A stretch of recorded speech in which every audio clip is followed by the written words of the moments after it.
బలమైన ప్రజాస్వామ్యం ఉండాలంటే రాజకీయ ఒత్తిళ్లకు తలొగ్గే అధికారులను ఎన్నికల ప్రక్రియకు దూరంగా పెట్టాలని ప్రొఫెషనల్ ఫోరం అధ్యక్షుడు నేతి మహేశ్వరరావు అన్నారు.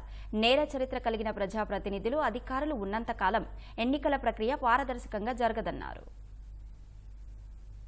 బలమైన ప్రజాస్వామ్యం ఉండాలంటే ఎన్నికల ప్రక్రియ పారదర్శకంగా నిష్పక్షపాతంగా జరగాలి. ఎన్నికల ప్రక్రియ నిష్పక్షపాతంగా జరగాలి అంటే ఉన్నత స్థాయిలో ఉన్న అధికారుల తాలూకు శాంటిటీ కూడా చాలా ఇంపార్టెంట్. ఆ ఎన్నికల విధులు నిర్వహించే అధికారులు ఎవరైతే ఉన్నారో వాళ్ళ చరిత్ర ఏంటి, వాళ్ళు చట్టబద్ధంగా వెళ్లే పరిస్థితులు ఉన్నాయా లేదా. చీఫ్ సెక్రటరీగా ఉన్న జవహర్ రెడ్డి గారు స్టేట్ డెవలప్మెంట్ కార్పొరేషన్ అని ఒక కార్పొరేషన్ ద్వారా 25,000 కోట్ల వరకు లోన్ తెచ్చారు. కాగ్ రిపోర్ట్ లో మెన్షన్ చేసిన దాని ప్రకారం వివరాలు ఇవ్వట్లేదు, తెచ్చిన అప్పుల తాలూకు ఇవ్వట్లేదంటే ప్రెస్ మీట్ పెట్టాం, దాని తాలూకు ప్రశ్నించాం. ఆ కాగ్ రిపోర్ట్ అయిపోయిన తర్వాత 2-3 కాగ్ రిపోర్ట్లు వచ్చాయి.